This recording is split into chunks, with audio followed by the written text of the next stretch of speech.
And now it's time for Movies by Lucy. I just want to tell you guys about a incredible movie that just came out, Snow White. Wow. I just got to tell you, best movie I've seen in years, and there have been some really, really good films lately.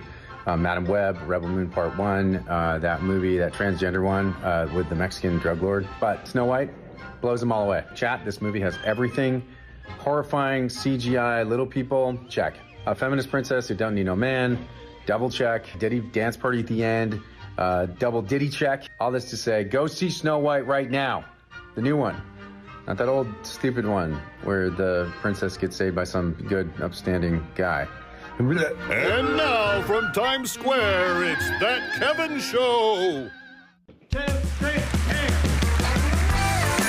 Somewhere in the bowels of the city that never sleeps Kevin McCullough, radio host with Salem Media, is a man also not sleeping. Syndicated radio talk show host Kevin McCullough. And that guy would like a word with you. Many of you know him as Votes Of course that Kevin show is going to be great. The only thing that could be greater, of course, would be that Donald show. We don't have that, so we have that Kevin show. Featuring the music of Dick Tunney and the Dream in Color Orchestra. Straight ahead, breaking news with Mike Gonzalez, Dr. Joel Veldkamp, and Ambassador Carla Sands.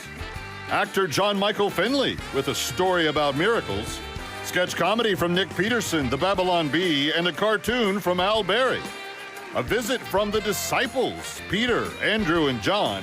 And Big Daddy Weave has new music in the Spotlight.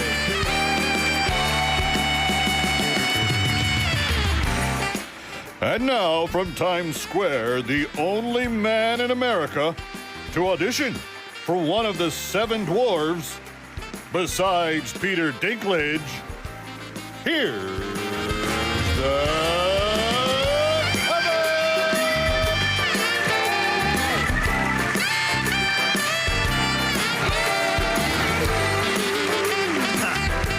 You almost made me choke on that one, Dave. That was funny. That was funny. Yeah. I think I'm twice the size of Peter Dinklage. Easily. But you know, if you can make all those people all those different sizes for Lord of the Rings, why can't I be a 7 dwarf? Makes sense. I wonder what dwarf do you think?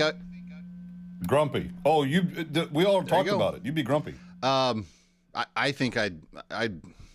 Was there a bossy dwarf? I think I'd be the bossy. No, there wasn't a bossy dwarf. Anyway, welcome to the weekend. Kevin McCullough, couldn't be happier than to have you on an enormous show.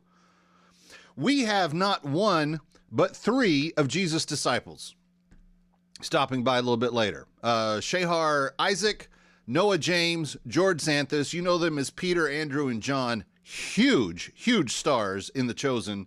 And they're going to be with us. And speaking of big movies, they had a killer weekend last weekend. In fact, when I was wanting to see, how they did, and I took the kids, I took the family, the whole tribe, to go see part 1 of The Chosen season 5, because it's in theaters between now and Resurrection Sunday. You can go see it in different portions. And this weekend, now they've moved into part 2. And so I'm going to try to sneak them out somehow. We've got a kids musical going on, all kinds of other crazy stuff going on in the house. But we're going to try to go see part 2. But last week I took them to see part 1, and I was so happy to see that part 1 on Friday, right out of the gate, bam, it just beat Snow White. And it did really well for the weekend. And it's going to do well. I think they're going to have a great run here in the month of April, leading up to Holy Week and everything that it entails. But some of my favorite disciples are back: Peter, Andrew, John, all on today's show, and I think you're gonna love that.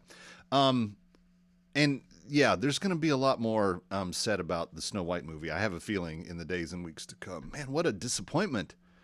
What a disappointment! And I was kind of the opinion that I'm not sure Snow White needed to be redone, but they wanted to redo it, but they wanted to make it into this woke mess. And evidently that's how it's been received by the movie-going public. I know, it's done well. It's made millions. It's probably paid for itself. But Dinklage got upset because they didn't use any little people for the dwarfs. At least when Wizard of Oz did it, they told people they did it. In Snow White, they just CGI'd them, and evidently it was not that. Well, I guess the devil liked it, so there you go. All right. Did you notice something else that happened this week? It was called the Liberation Week. The president, who had campaigned on bringing financial fairness to the marketplace of global products, actually followed through on it. And on April, what was it, the 2nd or the 3rd this week, unleashed Liberation Day. I loved it. And I got kind of mad about something, and it wasn't the tariffs. I know there's a lot of people running around in the media that are like, oh, these tariffs are going to make prices go up. And there's not really any evidence that that's true. And even if there is a little bit of pain in the short haul, for us to get an even playing field with our products and us producing products again and us being a production nation again is all worth it, because that's going to mean jobs. That's going to mean economic activity for some towns and counties that have had really, really bad runs for the last 20 years. And it's just encouraging. But I got really upset that we've had a series of presidents, H.W. Bush, Clinton, GWB, Obama, Biden, all of them have sold us up the river on these situations where you have imbalance in trade. And so when we want to send, a cartwheel of Wisconsin cheese over to Europe, they slap a big fat tariff on that thing, and it's not even worth the price to send it at that point. It's so expensive. Whereas, we're letting French cheese into the U.S. like it's willy-nilly. And that is not fair. You cannot buy, for example, you cannot buy wines, in the U.S. Well, no, that's a bad example. I'm going to stay away from that one. There are all kinds of parameters put on American products that go elsewhere that are not reciprocated when we've been letting them in. And every one of those presidents I just said contributed to it.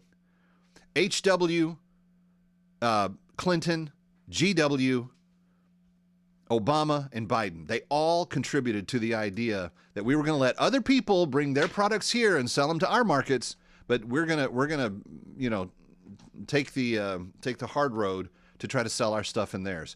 And we finally have an administration that said this week, nope, not going to do that. And he's going to punish the countries that have been really bad. And here's what's really funny. You've got China, who's one of the worst.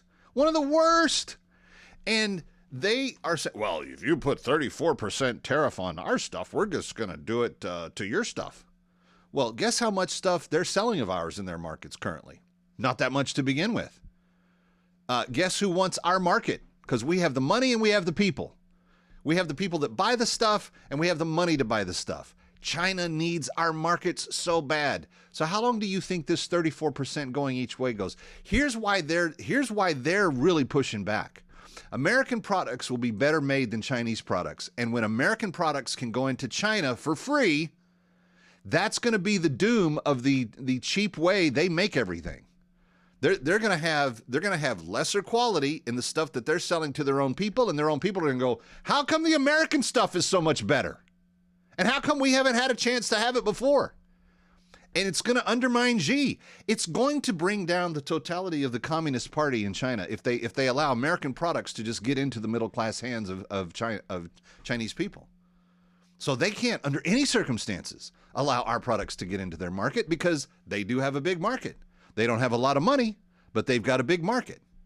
We have a huge market, #1 market on the planet, and we've got all the money. China wants to sell their cheap crap to us, and they don't want us selling our good products to the Chinese. That's why they put that 34% tariff on there. And it's not going to matter, because we don't sell anything over there anyway. In fact, if we want to go sell stuff over there, we have to give them all the trade secrets about how we made it. And you know what happens? They go and make a cheaper one. And it falls apart twice as fast. So I couldn't care less how much China's tariffing our stuff going into their markets. That doesn't matter to me. What does matter is that they play fair. And we finally have a president who's doing that. Speaking of fairness, I am so excited. We are back to the biggest cause of the year that I advocate for. My friends at Christian Solidarity International have given us the names of 208 slaves that we can liberate before year's end. And if you've never done this program with us before, please keep listening in the days and weeks to come. Or just go to bringherhome.org and see the amazing miracle that it is to bring a slave to freedom and to give them a brand new life. Talk about choices, talk about life choices. We get to set people free. 888-342-1010 if you want to jump on board right away. 888-342-1010, 888-342-1010, or bringherhome.org. We have an enormous show. Nick Peterson, Ambassador Carla Sands, The Disciples, and Big Daddy Weave. Keep it right here.